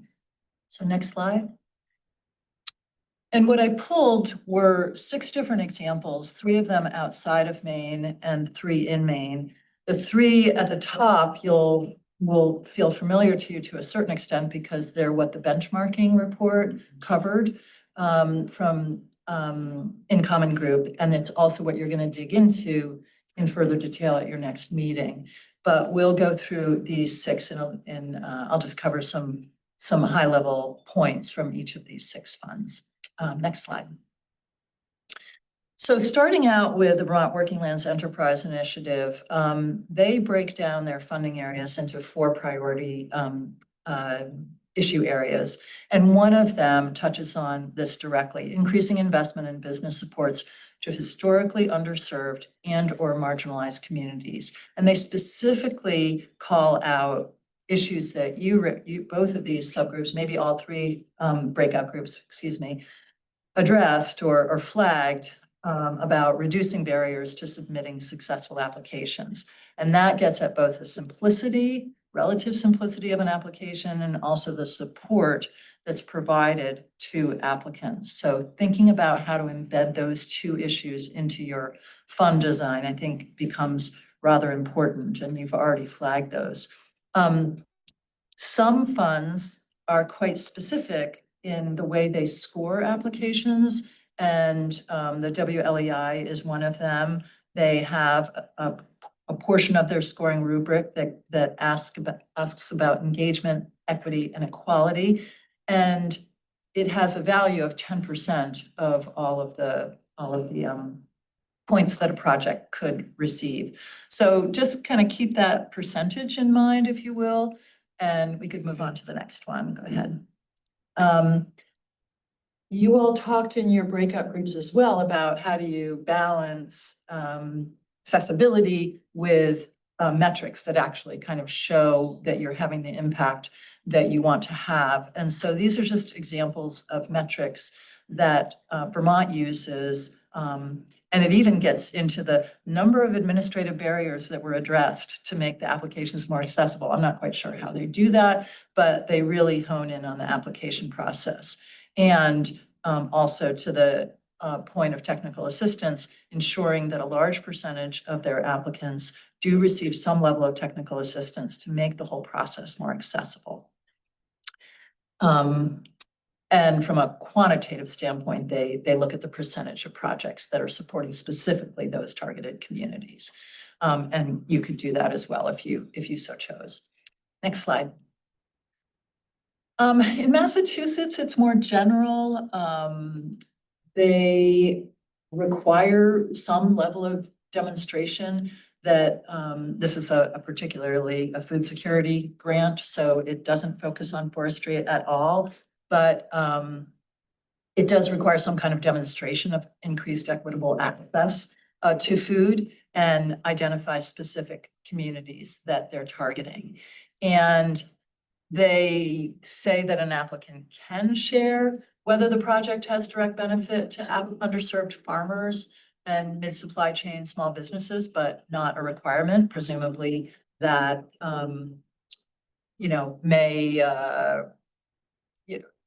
review teams may, give preferential treatment to those projects that do that.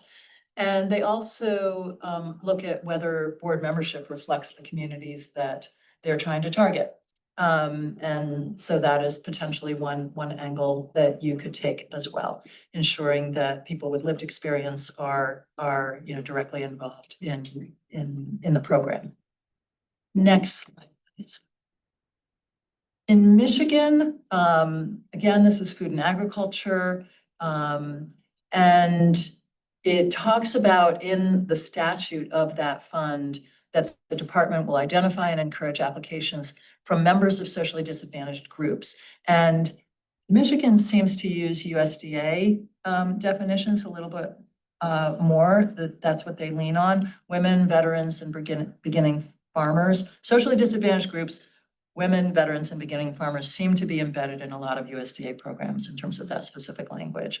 On a more general basis, Michigan, for all of their grant-making programs, includes some requirement for considering diversity and equity in their grant making. Again, technical assistance is provided through an economic development team to help applicants complete at least a preliminary application. Next slide.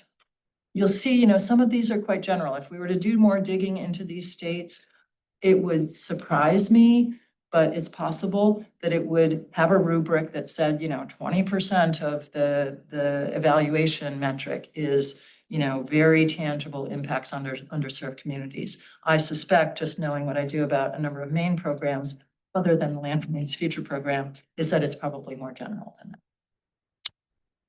Moving to Maine, the Land for Maine's Future program, you all, I had prepared some of these slides for another presentation, just wanting to make sure that you all knew generally what the Land for Maine's Future program is. Primary funding vehicle for land conservation. I won't go into any of these other details. Next slide. This has a very specific funding rubric, and the percent of consideration, the way it's broken down is the LMF board thinks of its funding rubric as being a score of 100. Even though it says 150 there, everything below that line is sort of a unusual special attribute of a project. So technically the total possible points of a project when it's scored is 150. But if you look above the line, there is 10% of the scoring that goes to this category called community and economic impact. Next slide. And that's broken down to 5 different kind of subcategories of that, only one of which talks about disadvantaged communities. So you can receive a maximum amount of 2 points in the LMF application technically for addressing or prioritizing low-income Mainers, rural and otherwise geographically isolated communities, older adults, goes on and on and on, indigenous communities. I flagged that, or I highlighted the low-income Mainers, rural and otherwise geographically isolated communities, because again, that could theoretically represent the vast majority of Maine. So it raises a question for all of you, given how specific the statute is for this particular fund, is what needs to be embedded in your application form or your prioritization process that perhaps raises the bar and makes it kind of more targeted than some of these approaches do. And it's an open question to you. I don't have the answer to it, but if you move on to the next slide, I just gave a few examples. I won't read through these, just give you a second to read this, but it's the sort of examples that how applicants think about Land for Maine's Future being able to advance equity objectives. And they're creative and they're all very, I think very, very sound projects. So in some ways, perhaps the lack of specificity enables a very wide range of projects that you might not consider in advance to be funded. Next slide. These examples, that was 2 points out of 100 is what that was. Yeah, and it could very well be that the project scored very highly in a whole bunch of other attributes too. And so its total score was very high and it received funding for that reason. It may be that, I've sat on the board through a recent funding round, and when there is, usually all of the applications coming into the Land for Maine's Future program are of very high quality. So it's not unusual that a lot of projects, if there's money available, do get funded. Excuse me. Let's move on to the totally different program, Maine Nutrition Incentive Matching Fund. This is a program that gives grants to organizations that provide incentives to participants of federal food and nutrition assistance programs to purchase locally grown fruits and vegetables. And there is an annual appropriation from the legislature for this program. Next slide. What it does is, again, awards a potential of up to 10% of the maximum points to projects that benefit and are led by members of groups that have been subject to racial or ethnic prejudice. So again, just sort of some themes here. The way in which marginalized populations are defined, the relative focus on this issue in different funding programs. Next slide. The last one, this is actually federal funding, so I can't speak to what the prospects are or what the future looks like for this program, given that it has environmental justice and equity specifically identified. This is a program that awards competitive grants to projects that restore and protect high priority aquatic resources throughout Maine.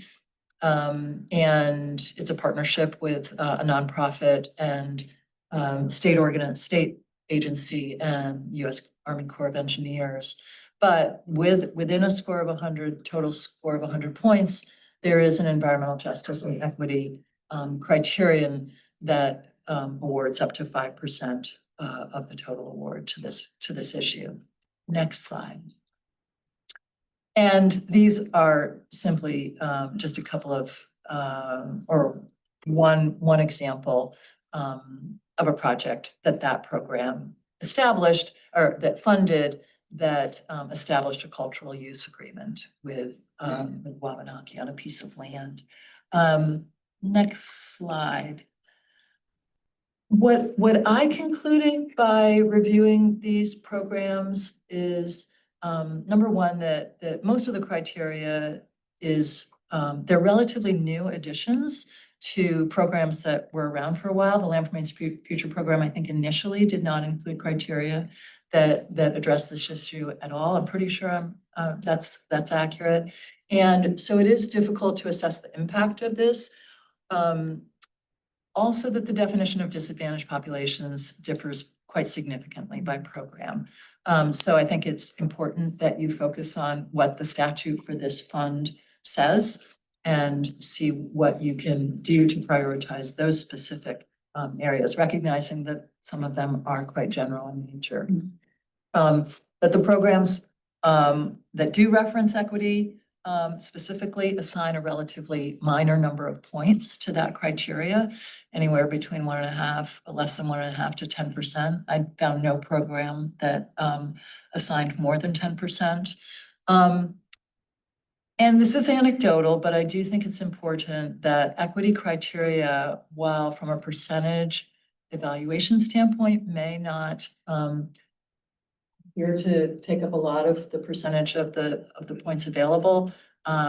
It may have a greater impact on selection than scoring would suggest. What I do see is that boards are excited about these projects and want to figure out a way to fund them and ultimately want to have equitable outcomes in funding decisions. So I think it does probably have a broader impact than numerically it would suggest.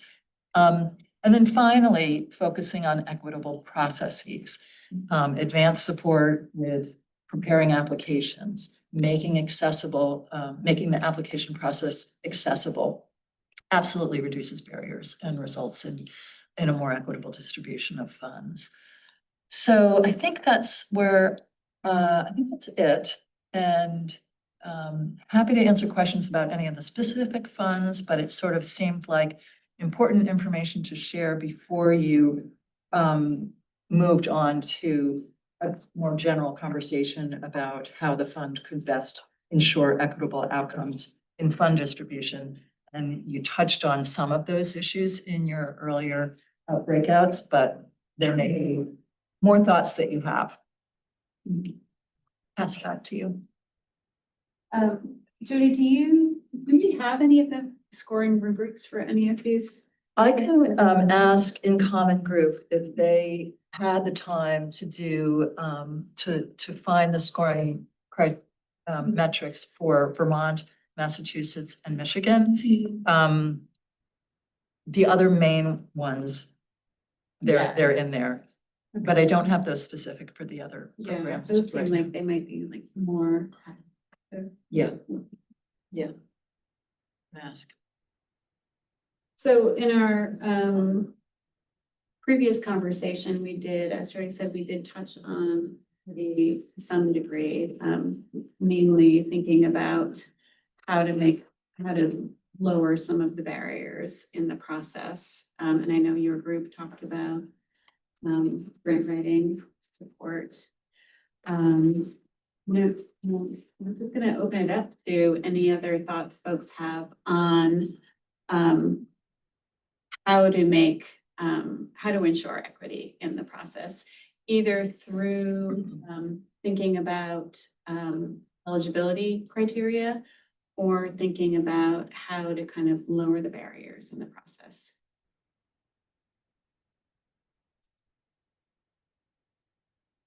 And we do have, some responses from the group that were sent out in our board packets to question 3, if folks want to review those and so that anything you think jumps out at you.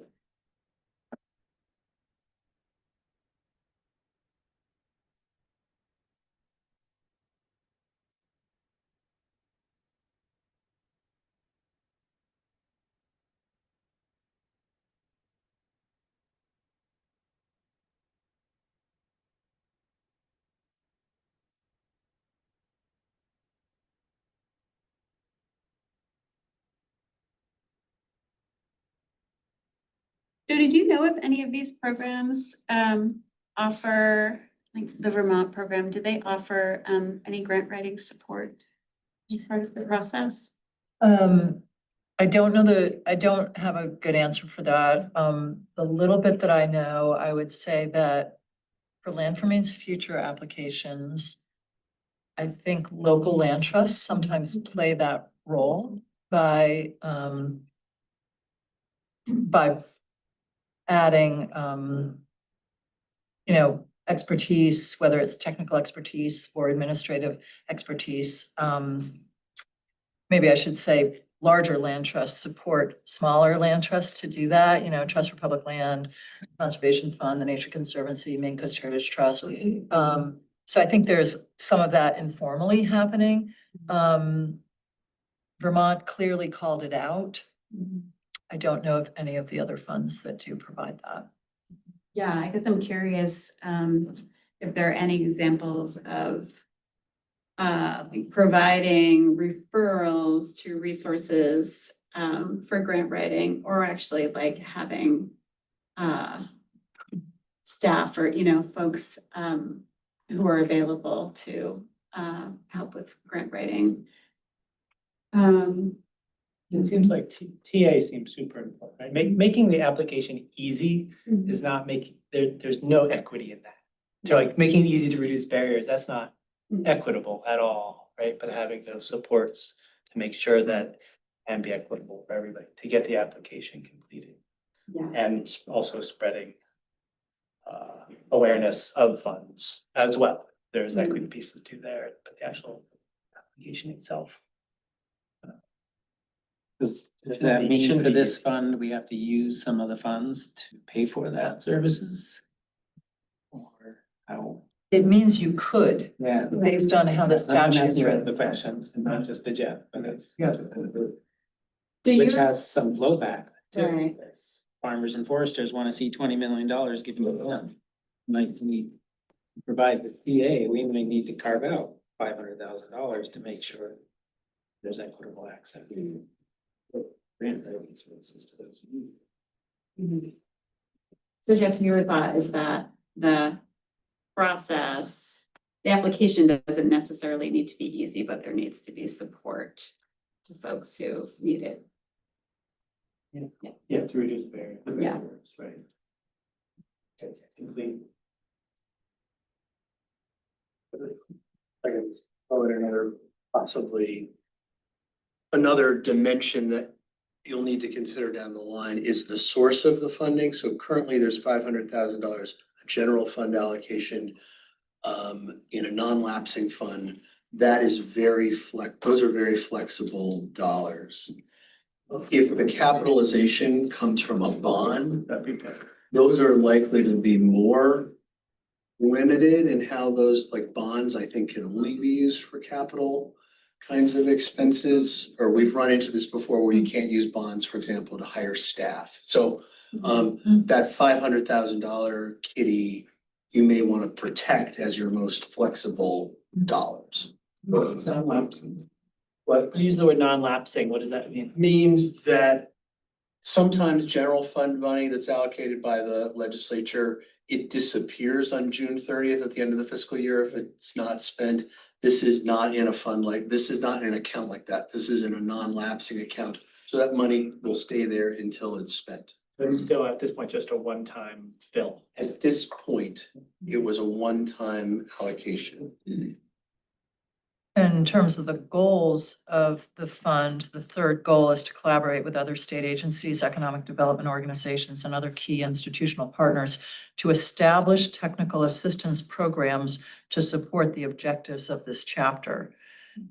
So I wonder if that limitation is, if that would apply to providing a grant to a nonprofit that would provide technical assistance support to business owners and and nonprofits. That's interesting.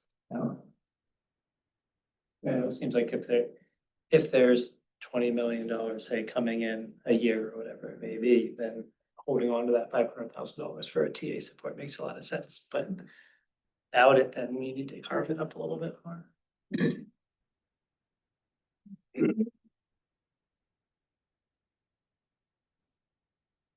Does the statute infer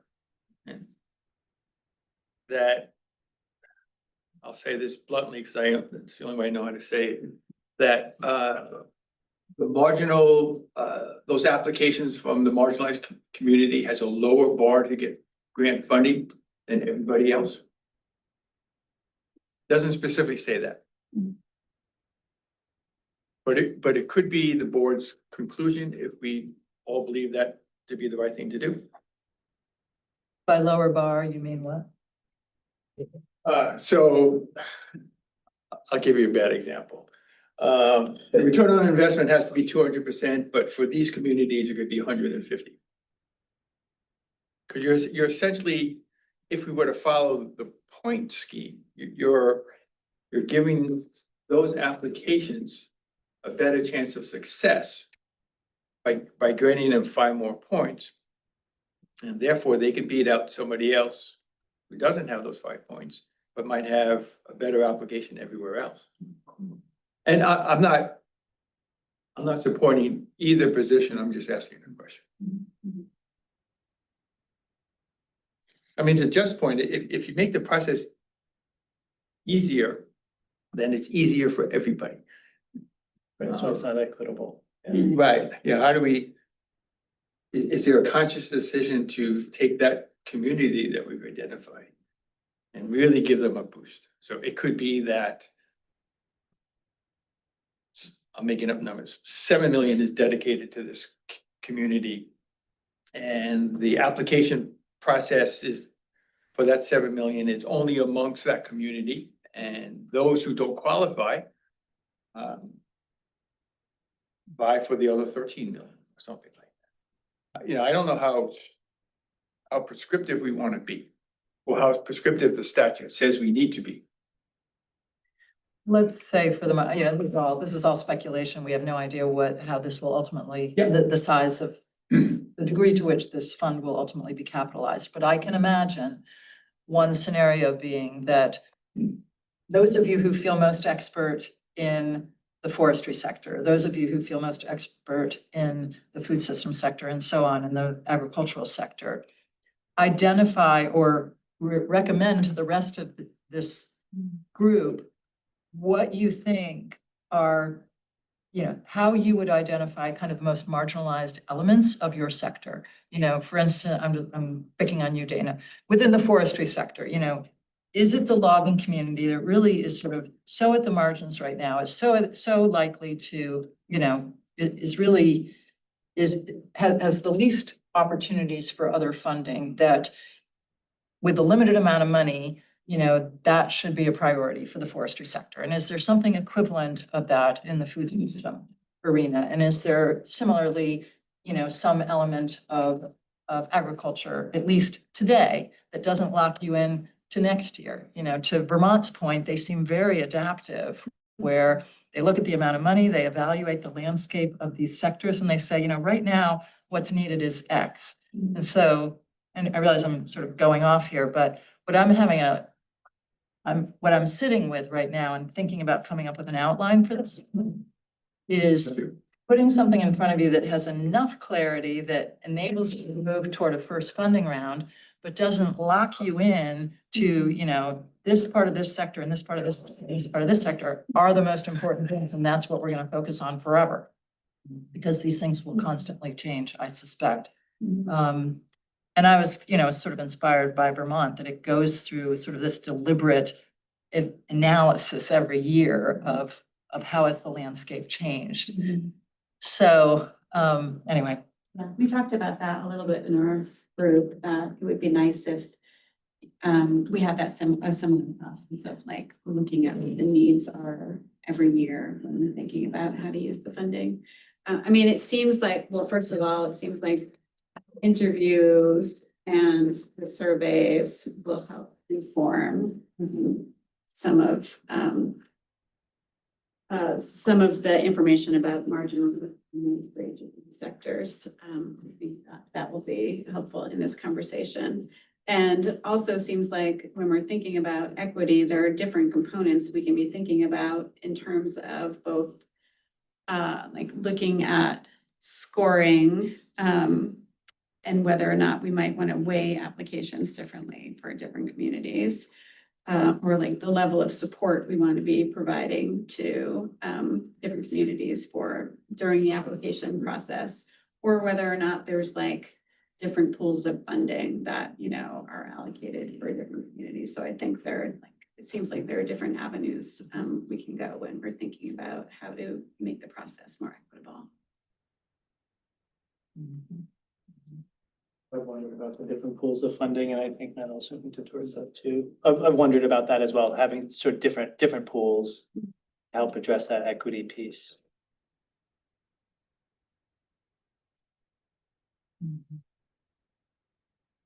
Whether it makes sense or not, I don't know.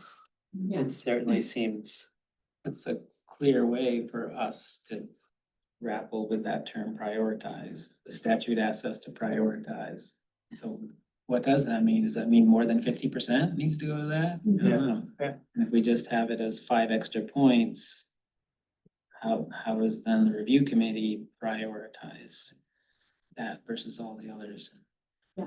If we instead take more than 50% of the 20 million or whatever it is and say this is going to those communities, that's just one easy way to prioritize. Yeah. I don't have the answer either. That's the question.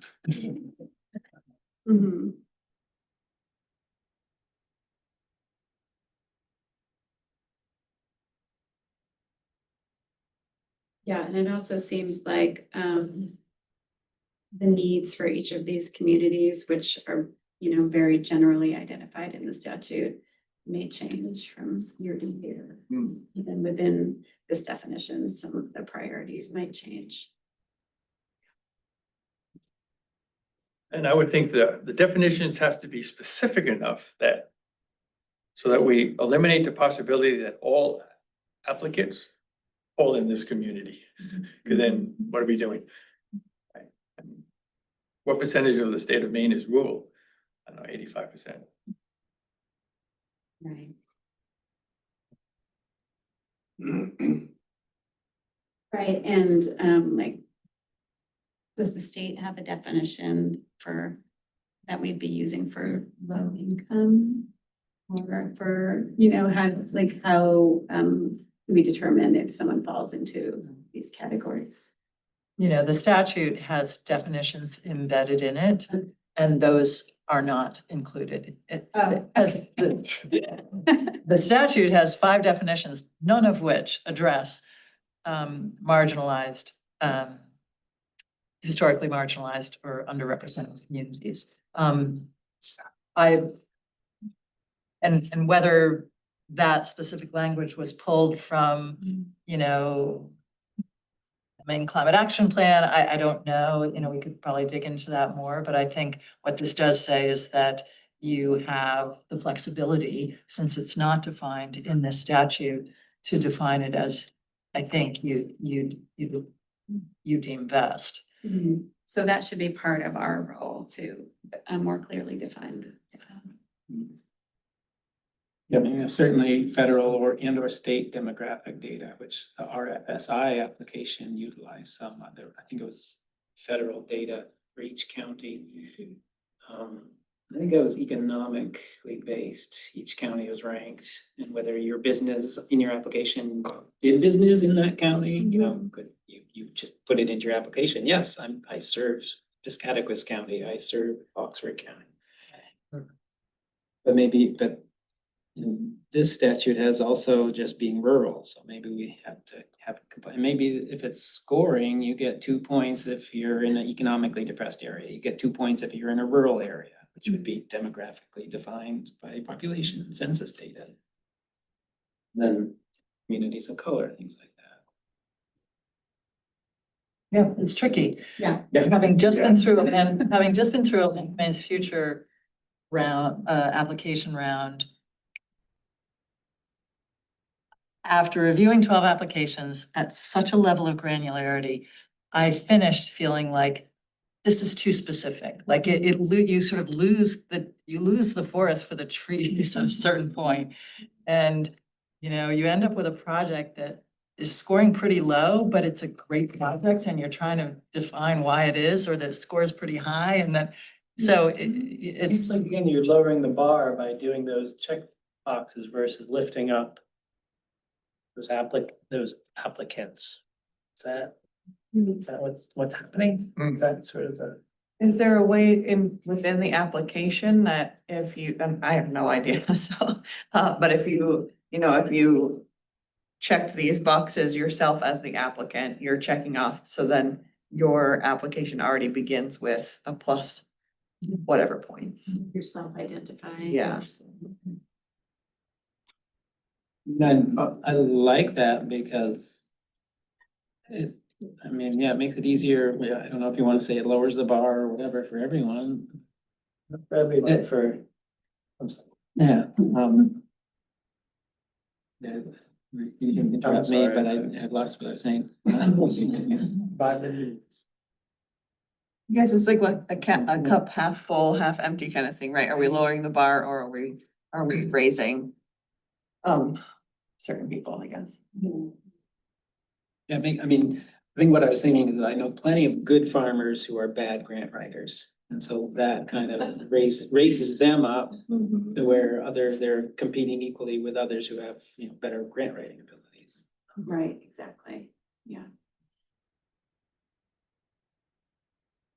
I'll say one thing from the logging community's perspective, but this could be a generality. I mean, at the end of the day, my sense of what this fund was created to do was to help develop for-profit businesses. So we have to and maybe that's my misinterpretation, but this is about growing for-profit entities. Could nonprofits qualify? Sure, but I don't think that's what we want to do. I don't think that's what the legislation was intending to do. So one, there's a lens of this is growing for-profit businesses. If we go to underserved areas, rural areas, so we could use a business that's in Skowhegan that has over 100 employees. Is that a business that's multi-generational or it's, you know, it is well-funded, is that in a disadvantaged area? You could say Skowhegan is, but is that who we're trying to serve? It could be based upon business size, it could be based upon, you know, how long have they been in business, the number of employees, their overall profit. Again, we go back to what we talked about in our groups. There's so many metrics that are that I think are required to try to help businesses that are in need in those quote underserved areas. So yeah, it's a much deeper dive, and that onion is multi-layered. But it really is required if we're going to help those struggling businesses that have opportunity but potential to move forward. You know, I wonder if the last part of the sentence of the first goal in the statute, after it talks about the types of underrepresented and underserved communities, that's the piece I didn't think to photocopy. It was in your packet that was emailed, but basically after it goes through the list of the types of underserved and underrepresented communities, it says that, you know, these communities that typically lack access to capital to start, sustain, scale, and innovate businesses. So I think that's the bar, you know, that's kind of the metric that you would use, Dana. That if for whatever reason, you know, probably the successful business with 100 employees in Skowhegan is not having difficulty accessing capital. This theoretical business that I've just dismissed. What I'm a little bit fuzzy on is the intent to have an impact on a specific business that is made up of a certain demographic, or on the community that a business serves? Because I feel like those are kind of two different questions. Should be very different. Yeah. I think that's part of the question. Yeah. I am looking at the time. Yeah.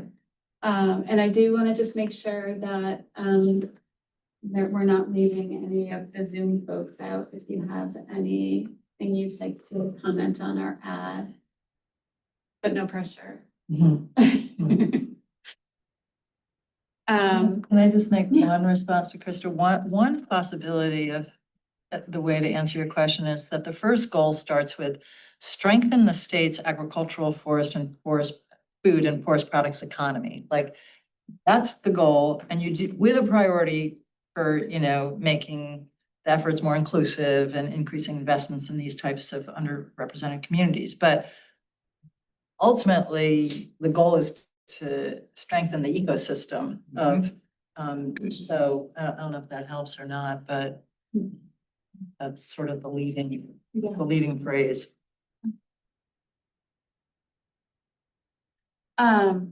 Well, it's been really nice to get a chance to actually have a conversation in person, and we are closing in on the end of the meeting. I just wanted to double check on public comment.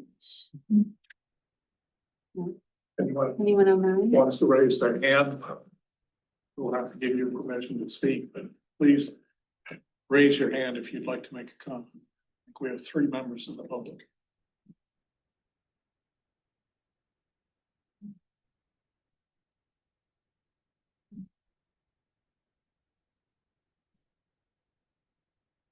Yeah.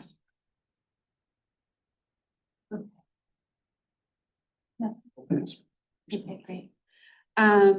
All right, well, we have just a few minutes left. I feel like we could probably go on and on about these people need to. So we'll continue this conversation. I did want to give Craig a few minutes before we end to talk about give us an update on hiring. Jared. I don't know if that's helpful. I don't need a few minutes, I think a minute will probably do. But I just want to let people know that we have hired a fund director. And her name is Amber Lily Kenny. She goes by Lily. She is coming from USAID or USAID. I'm not sure how that's actually pronounced, but And she has been doing agriculture and economic development programs. She's currently coming from Addis Ababa, but she's worked in various parts of the country. She's been with USAID for 15 years. She was with USDA before that. I think one of the things that makes her particularly well suited to the job is she has both.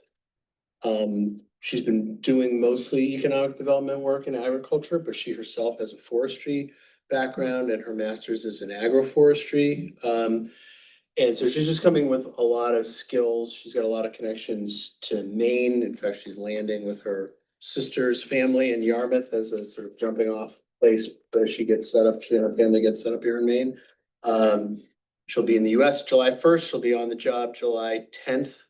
So a couple more meetings without her, or at least one more meeting without her, but I just wanted to share that news. I think we've got a very skilled person coming on board and I'm personally excited about it. Congratulations. And to you. I think it'll be great for this group. So our next meeting is June 25th on Zoom. That's when we'll have a presentation on the survey analysis and then a discussion about the benchmarking report. And we'll touch on equity conversation again during that meeting. Anything else to add? I locked in a meeting location for your next in-person meeting in October, and that will be in Brewer at Jeff's Catering. And between now and then, they're all Zoom meetings. Thank you all for making the trek here.